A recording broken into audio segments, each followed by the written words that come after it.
मय्यासक्त मनाः, जो नाम जप है, मंत्र जप है, जब इसको हम निरंतर करते हैं तो हमारी आसक्ति होने लगती प्रभु में। इसमें ये वर्णन किया गया, कोई भी नाम या कोई भी मंत्र सिद्ध तभी होगा जब वो गुरु से प्राप्त हुआ है, गुरुमुख से। मंत्रानुष्ठान या नामानुष्ठान सबसे पहला गुरु उपदेश के द्वारा होता है। सद्गुरु मिले बिना और उनके श्रीमुख से निकले बिना जो हम नाम जप करते हैं, ना प्रसीदति वै विद्या बिना सद उपदेशतः, बिना सदगुरु के उपदेश के कोई भी विद्या या कोई भी नाम सफल नहीं होता, सिद्ध नहीं होता। श्रुति भी आज्ञा करती है, तद विज्ञानार्थम सा गुरुमेवाभिगच्छेत समित पाणि श्रोत्रियम ब्रह्मनिष्ठम। श्रोत्री ब्रह्मनिष्ठ गुरु के पास कुछ समिधा लेकर जाए, उनकी शरण में हो और उनके श्रीमुख से उपदेश सुने, जो नाम मंत्र का उपदेश करें उसका अनुष्ठान करें। किंतु गुरु कैसा होना चाहिए, इस विषय में प्रायः चर्चा नहीं होती। प्रायः गुरु महिमा की बात कह के शिष्य के ही लक्षण वर्णन किए जाते हैं, शिष्य ऐसा होना चाहिए, पर नहीं, यहां वर्णन करते हैं कि गुरु कैसा होना चाहिए। बोले सिद्धम सत संप्रदाय स्थिरधीय मनघम श्रोत्रियम ब्रह्मनिष्ठम सत्वस्थम सत्यवाचम समय नियतया साधुवृत्तया समेतम दंभासूयादि मुक्तम जित विषय गणम दीर्घबंधुम दयालुम स्खालिते शासितारम समरहित परम देशिकम भूष्णुरीप से। कैसा गुरु होना चाहिए? बोले ऐसे गुरु की खोज करके ऐसे गुरु के मुख से नाम और मंत्र सुनना चाहिए। कैसे गुरुदेव हो? जो सिद्धम सत संप्रदाय, किसी सिद्ध संप्रदाय से दीक्षित हो गुरुदेव, सिद्ध परंपरा में हो, आचार्य परंपरा में हो। पहले ये जाने कि हमारे गुरुदेव किस आचार्य परंपरा में, आचार्य परंपरा में है या नहीं। अगर नहीं तो हमारा शास्त्र आदेश नहीं करता, आदेश करता है आचार्य परंपरा से। सिद्धम सत संप्रदाय स्थिरधीय मनघम, जो निष्पाप महापुरुष किसी सिद्ध संप्रदाय से दीक्षित हो और जिनकी बुद्धि संप्रदाय की उपासना में स्थिर हो, केवल दीक्षित से ही नहीं, और वो साधन करते हुए निष्पाप हो चुके हों और श्रोत्री ब्रह्मनिष्ठ हों, जो शास्त्रों का ज्ञान रखते हों, शब्द ब्रह्म का और परमात्म तत्व का जिनको बोध हो, हर समय सत्य में स्थित हों, सत्य वक्ता हों और समयानुकूल साधुवृत्ति से संपन्न हों, दंभ और असूयादि दोषों से रहित हों, जितेंद्रिय हों, परम सुहृद हों, परम दयालु हों और शिष्य का पतन होते देखकर उस पर टूट पड़े, उस पर शासन करके कठोर शासन के द्वारा उसको फिर सत्मार्ग में तत्पर करे, ऐसे सदगुरु का पहले वर्णन करे।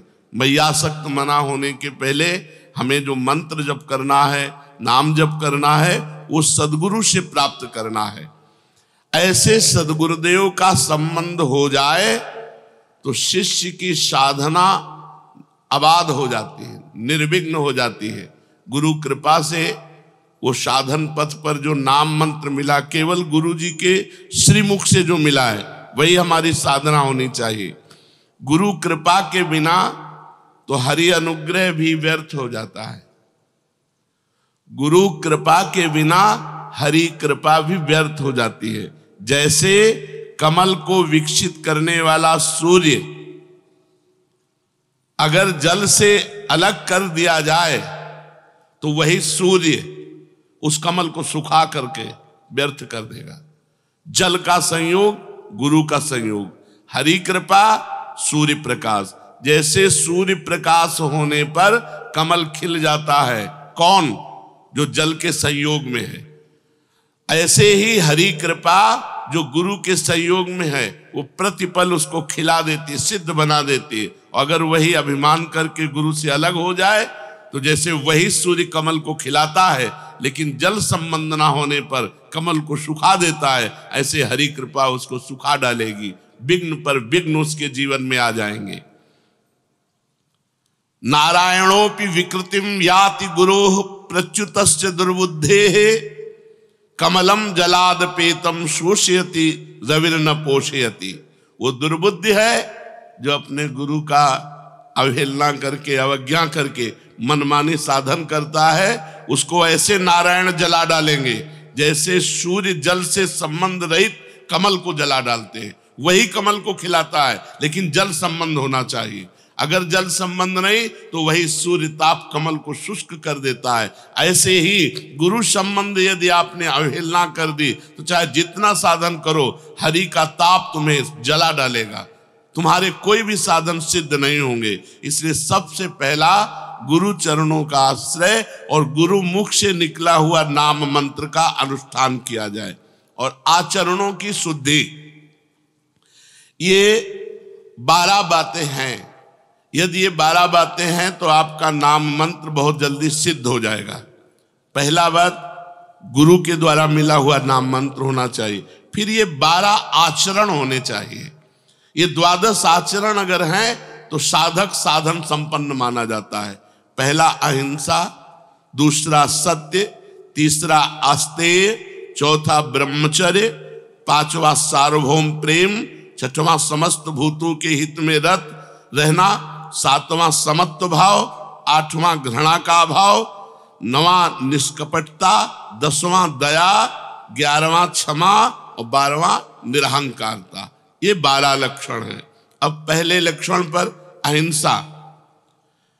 साधक सदैव सावधान रहे, मन से, वाणी से या शरीर से किसी को भी कष्ट न पहुंचाए। ना मन से किसी को कष्ट पहुंचाने की बात सोचनी है, ना वाणी ऐसी बोलनी है कि किसी को कष्ट पहुंचे, ना शरीर से कोई क्रिया ऐसी करनी है।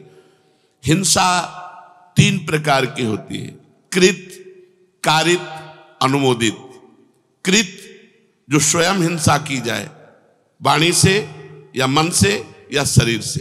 कारित जो दूसरों से करवाई जाए। अनुमोदित जो हिंसा का अनुमोदन। तीनों प्रकार के दोष साधक में नहीं होने चाहिए। ना तो कृत हिंसा होनी चाहिए, ना कारित हिंसा होनी चाहिए कि हम दूसरे से करवा दिया, और ना अनुमोदन, कोई किसी को कष्ट दे रहा है तो अनुमोदन भी नहीं करना। इस प्रकार हमें अहिंसा पे स्थित रहना है, हिंसा का त्याग करना है। दूसरा सत्य।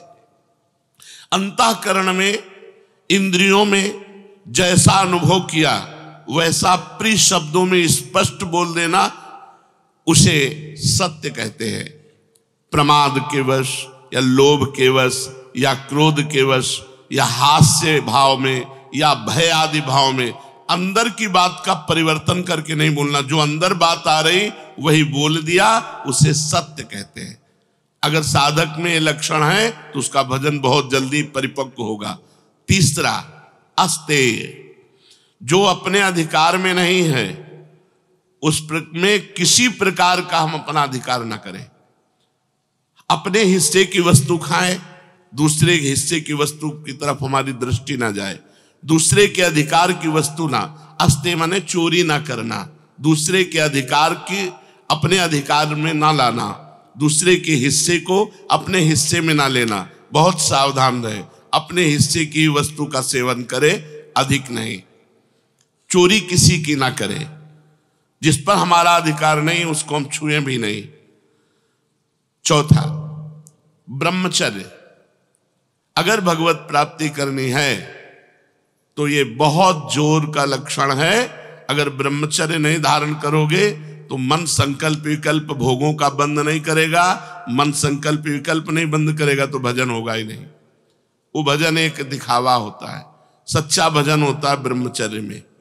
गृहस्थ में भी रहते हुए जो कभी संतानोत्पत्ति के लिए अपनी पत्नी से सहवास करे वो ब्रह्मचारी ही माना जाता है। लेकिन जो पराई स्त्री की तरफ काम दृष्टि से देखना है ये बहुत हानिकारक है। 8 प्रकार के मैथुनों का त्यागी, पीछे वर्णन हुए 8 प्रकार के मैथुनों का। मन, वाणी और शरीर से अपने को ब्रह्मचर्य रखना। शरीर का ब्रह्मचर्य, मन का ब्रह्मचर्य, वाणी का ब्रह्मचर्य, सब इंद्रियों का ब्रह्मचर्य। भगवत प्राप्ति ऐसे थोड़ी होती है। उपासक को बहुत सावधान रहना चाहिए। इतनी गंदगी मची हुई है समाज में, जो सत्संग नहीं सुनते, शास्त्र स्वाध्याय नहीं करते, पशुवत आचरणों में उतरे हुए। अपने यहाँ तो जब प्रश्न के बातें आती हैं तब समझ में आता है कि ऐसे भी लोग हैं। साधकों को चाहिए कि किंचन मात्र भी अपने में त्रुटि न रखे। ब्रह्मचर्य बहुत अत्यंत आवश्यक है। ब्रह्मचर्य के बिना साधना अधूरी मानी जाती है। 8 प्रकार के मैथुनों का त्याग, मन, वाणी, शरीर से पवित्र रखना। सार्वभौम प्रेम, जगत के संपूर्ण जीवों में मेरे भगवान विराजमान है, ऐसी भावना। ये बिना किए सिद्ध नहीं होगे। जो 5वां नंबर है वो सार्वभौम प्रेम। जो भी सामने आया हंस बोले बहुमान दे, बहुत प्यार भरी बात बोले ना बोले उसमें मेरे भगवान है, ऐसा हमारा प्रेम भाव। सार्वभौम प्रेम, सब जीवों के प्रति, चराचर जीवों के प्रति। सब जीवन सुप्रीति, सेवकवाणी भी कह रहे, सब जीवन सुप्रीति, रीति निभात आपनी।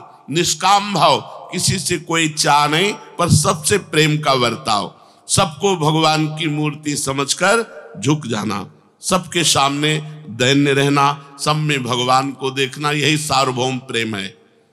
समस्त भूतों के हित में रहना, 6वां। संसार के समस्त प्राणियों में स्वामी भाव रखना। मैं सेवक सचराचर, स्वामी रूप भगवंत। सो अनन्य गति जाके, असमति न टरे हनुमंत। मैं सेवक सचराचर, रूप स्वामी भगवंत। चराचर जगत मेरा स्वामी का स्वरूप है, केवल मैं सेवक हूं। सेवक केवल हम, चराचर जगत मेरे स्वामी का रूप। ये समस्त भूतों के हित में रत रहना है। संसार के समस्त प्राणियों में सेवा भाव करने की भावना। पशु पक्षी जड़ चैतन्य सब हमारे स्वामी और हम सबके सेवक। सेवा भाव कहा गया है। हम सेवा तो नहीं कर पाएंगे सब चराचर जगत की, लेकिन चराचर जगत को स्वामी रूप से देखकर सेवा भावना हमारे हृदय में है। सब जगत हमारा स्वामी का रूप और मैं समस्त जगत का सेवक। ये वो बातें हैं जिनसे मैयासक्त मना होगे, जिससे भगवत प्राप्ति हो जाएगी। अगर ये बातें नहीं है तो साधक खोखला है। खोखले में क्या है, ऊपर से दिखावा भगवत भक्त का और अंदर से सब ढोंग चलता रहता है। 7वां समत्व भाव, समस्त जीवों में समान अधिकार परमात्मा का। सुख दुखों को दूसरों के अपने सुख दुख समझना। दूसरा कोई दुखी है उसे देखकर द्रवित हृदय हो जाना। सब में एक ही तत्व विराजमान, जो यहां वो यहां। तो जैसे हमारे हाथ में पीड़ा हो तो हमें दर्द होता है, ऐसे किसी की पीड़ा देखकर हमें दुख होना। सब में समत्व भाव रखना। 8वां, किसी के प्रति भी घृणा न होना। ईश्वर ही स्वयं सृष्टि के रूप में है। सभी जीव वही बना हुआ है, अतएव किसी भी जीव से घृणा नहीं होनी चाहिए। ऐसा दृढ़ निश्चय होना चाहिए। कोई घृणित रूप में कोई घृणा की, अगर हमारे अंदर घृणा आ रही तो हम साधक नहीं, उसमें भी मेरा प्रभु है। घृणा की किंचिन मात्र भावना ना होना। और नवा, निष्कपटता। साधक के व्यवहार में कपट नहीं होना चाहिए। व्यवहार, कथन, क्रिया तीनों एक होनी चाहिए। जो मन में वही वचन में, वही क्रिया में, तो ये निष्कपट व्यवहार कहा जाता है। मन में कुछ और, वाणी में कुछ और, क्रिया में कुछ और, ये कपटी पुरुष के लक्षण हैं। 10वां, दया। जगत के किसी भी जीव के दुख को देख करके तत्पर हो जाना उसकी दुख निवृत्ति के लिए, दया। पर सावधानी, दया बिना साधु कसाई, और दया करी तो आफत आई।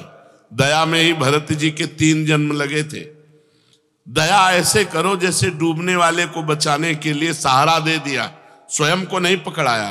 अगर स्वयं को पकड़ाओगे तो पहले वो तुम्हें डुबोएगा, मरेगा तो वो भी, पहले तुम्हें मारेगा बाद में वो मरेगा। ऐसे ही विषयी पुरुषों पर, भ्रष्ट पुरुषों पर, विमुख जनों पर, भगवत चरणारविंद से जो बिलग हैं, इन पे दया करो, इन्हें नाम रूप पकड़ाओ और आप बचो। नाम रूप पकड़ाओ, भव समुद्र से निकालने के लिए भगवान के नाम रूप गुण लीला को पकड़ाओ और आप बचे रहो, आप बिल्कुल असंग रहो।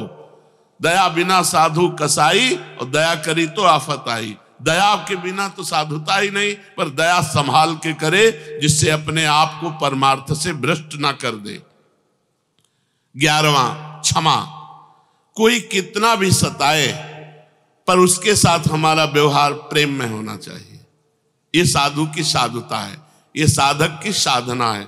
यदि कोई भी हमारे साथ गलत व्यवहार करता है, गाली देता है, अपमान करता है, निंदा करता है, तो जब हम उससे मिले तो हमारे चेहरे में सौम्यता होनी चाहिए और ऐसे ही मिले जैसे प्रेमी जनों से मिलते।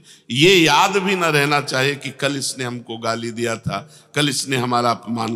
नहीं, सब में प्रभु है, प्रभु प्रेरित चेष्टा हो रही थी, वो तो हमारी परीक्षा हो रही थी, हमें पुष्ट करने के लिए भगवान इसको निमित्त बनाया, इसका कोई दोष नहीं। वो क्षमा, वो हृदय से ऐसे क्षमा कर देता है कि कल किए हुए अपराध की स्मृति भी दूसरे दिन नहीं रहती। वो प्रेम व्यवहार। सेवकवाणी में महाप्रभु के लिए कहा गया, करत जे अनसहन निंदक तिनहु पे अनुग्रह क्रियो। जो अनसहन कर रहे थे, जो निंदा कर रहे थे, उन पर भी कृपा की, प्रेम किया। 12वां, निरहंकारता। ये सब साधन करते हुए भी अपने में किसी प्रकार की विशिष्ट भावना का आरोप न जगने देना कि और साधक तो सहज से, हम थोड़ा कुछ विशिष्ट हैं। नहीं, ये सब साधन के अंग होने पर भी अपने हृदय में अहंकार न आना, ऐसा अभिमान न होना कि मैं तो बहुत अच्छा साधक हूं, ये सारे लक्षण मेरे में हैं। नहीं, ये भगवान के द्वारा, हम भगवान के द्वारा, गुरु भगवान के द्वारा प्रदत्त हैं। मैयासक्त मना होने के लिए पहली बात, सिद्ध संप्रदाय से दीक्षित, स्थित और सिद्ध हुए सदगुरुदेव भगवान का वर्ण करना, जो हमारे आचरणों पर शासन करके हमें उपदेश के द्वारा सत्मार्ग प्रशस्त कराए। ऐसे सदगुरुदेव का वर्ण, उनके मुख से नाम मंत्र सुनकर निरंतर जपना। और ये 12 सावधानी रखना, अहिंसा, सत्य, अस्तेय, ब्रह्मचर्य, सार्वभौम प्रेम, समस्त भूतों के हित में रहना, समत्व भाव, घृणा का भाव, निष्कपटता, दया, क्षमा, निरहंकारता। यदि हम इस भाव से चले तो हम मैयासक्त मना हो जाएं, हमारा मन सिर्फ भगवान के भजन में डूबने लगे। फिर भगवान ने कहा, मदाश्रया, केवल मेरा आश्रय हो।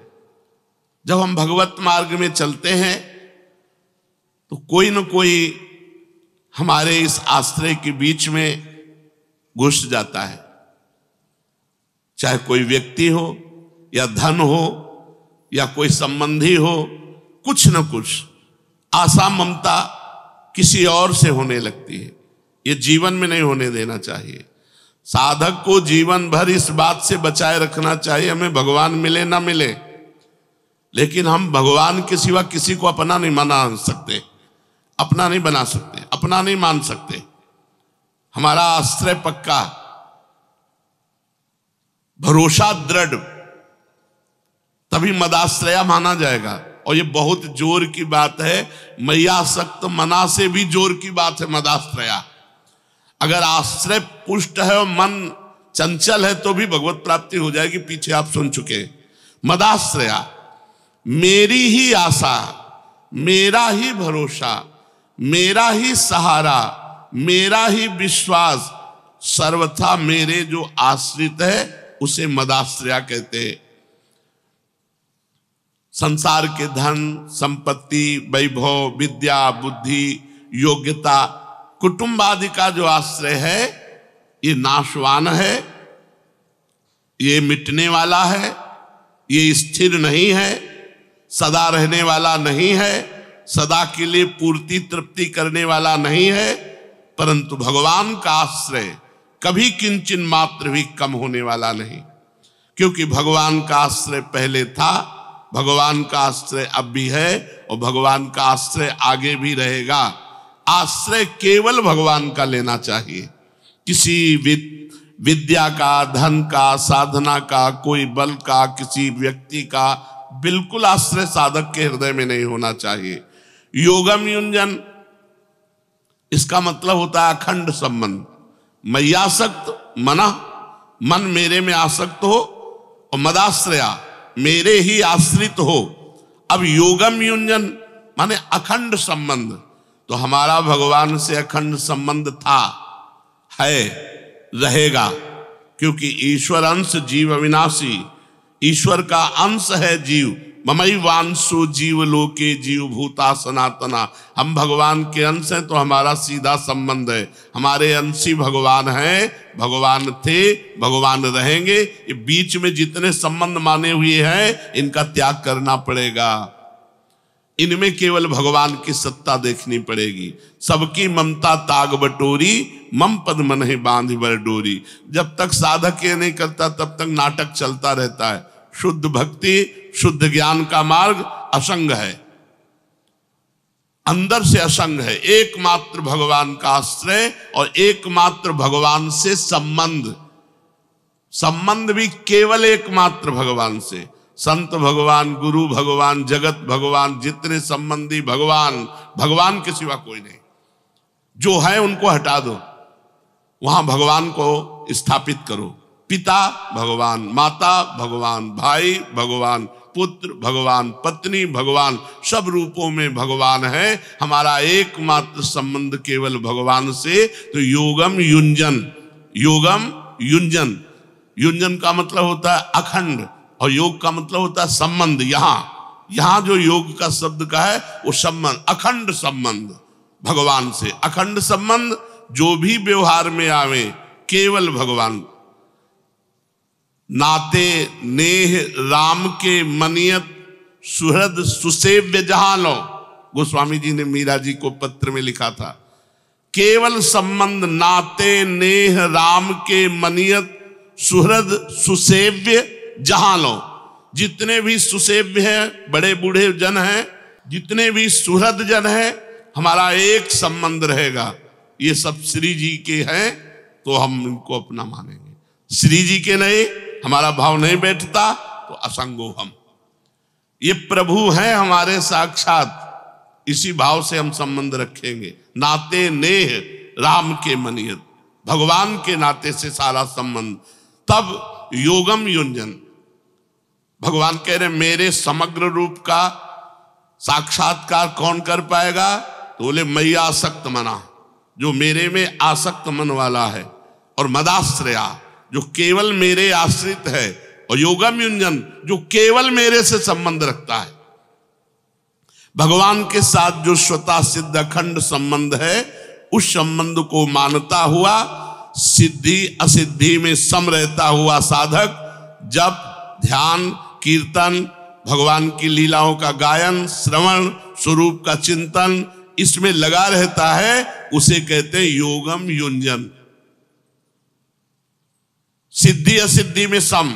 हमारा कर्तव्य है केवल भगवान की लीला गायन, नाम जप, नाम कीर्तन, भगवत सेवा, ये हम 8 पैर कर रहे हैं। सिद्धि असिद्धि में सम, लाभ हानि में सम, परिणाम में सम। और हमारा प्रभु से संबंध था, है, रहेगा।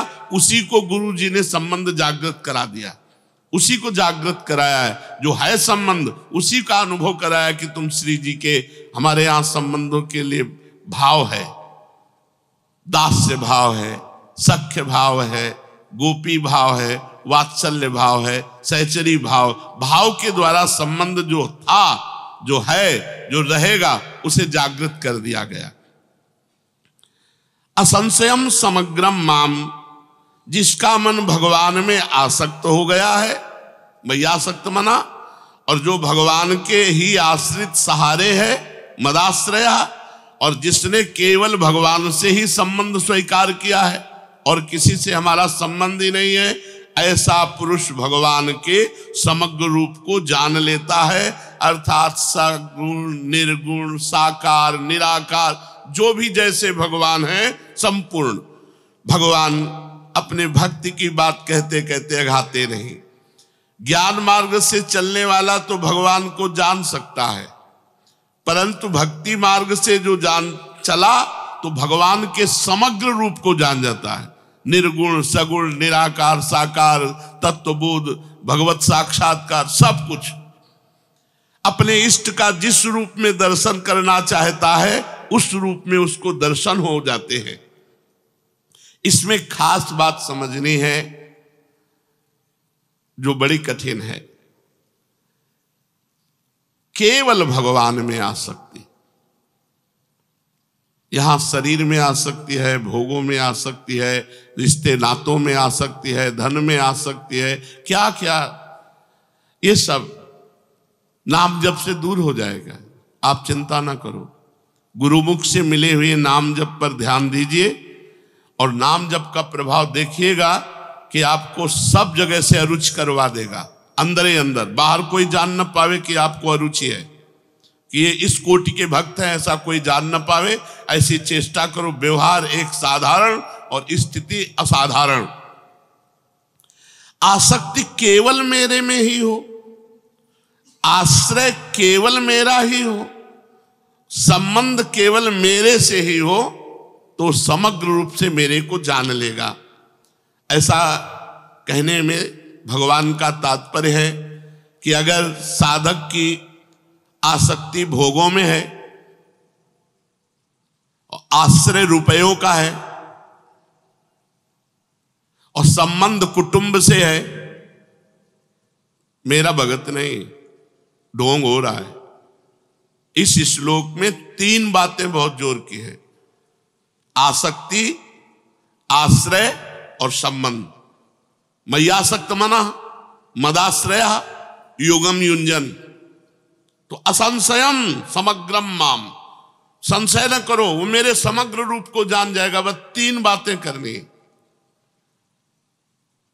मय्यासक्त मना होने के लिए आज चर्चा हुई कि पहले गुरुदेव भगवान के शरण में होकर उनकी आज्ञा के अनुसार उनसे मिला हुआ नाम मंत्र उपासना, साइड में हमारे जो आचरण होने चाहिए वो कैसे होने चाहिए वो 12 बताए।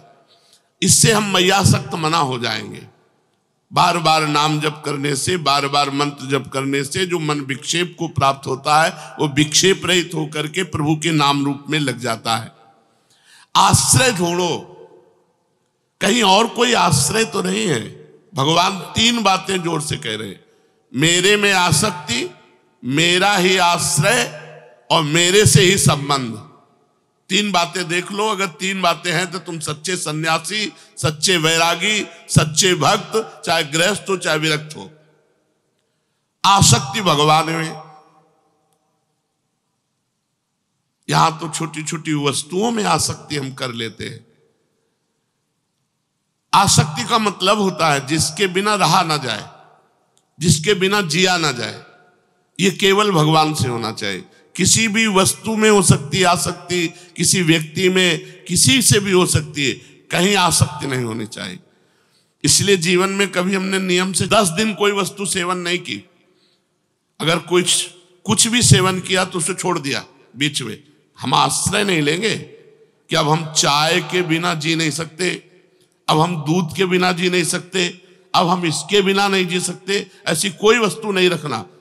आश्रय नहीं बनना चाहिए कि जीवन में अब इसके बिना हम नहीं जी सकते। वो केवल भगवान होने चाहिए। भगवान के सुमिरन के बिना हम जी नहीं सकते, वो ऐसा अभ्यास होना चाहिए। और आश्रय किसी का भी नहीं, अंदर से देख लो तभी भक्त माने जाओगे। तीन बातें हो, हमारी आसक्ति भगवान में हो, हमारे आश्रय भगवान हो, और हमारा संबंध ही केवल भगवान हो। केवल भगवान, चाहे गृहस्थ हो चाहे विरक्त हो। अगर ये तीन बातें हैं तो निश्चिंत हो जाओ, तुम सिद्ध हो जाओगे, भगवान को प्राप्त हो जाओगे। अगर आसक्ति भोगों में, आश्रय रुपये का, संबंध कुटुंब से, तो चाहे कर्म योग कर लो, चाहे ज्ञान योग कर लो, चाहे ध्यान योग कर लो, चाहे जिस योग का अभ्यास कर लो, भगवत प्राप्ति नहीं होगी।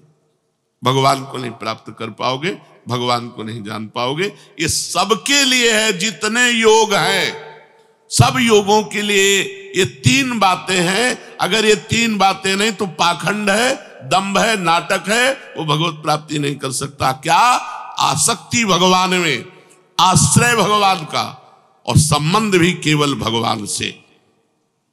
वो मेरे समग्र रूप को जाएगा, क्योंकि मेरे में ही प्रेम होगा और मेरा ही आश्रय है और मेरे से ही संबंध है। अब उसका काम बन गया। गुरु कृपा से नाम मंत्र के द्वारा आसक्ति प्रभु में करनी है, और गुरु कृपा से केवल भगवान का भरोसा रखना है, केवल भगवान का आश्रय रखना है, वो अंदर से केवल संबंध भगवान से रखना है। फिर देखो भजन करो या ना करो, अपने आप भजन होगा। क्योंकि आसक्ति, आश्रय, संबंध, इन्हीं में मन जाता है हमारा जगत में।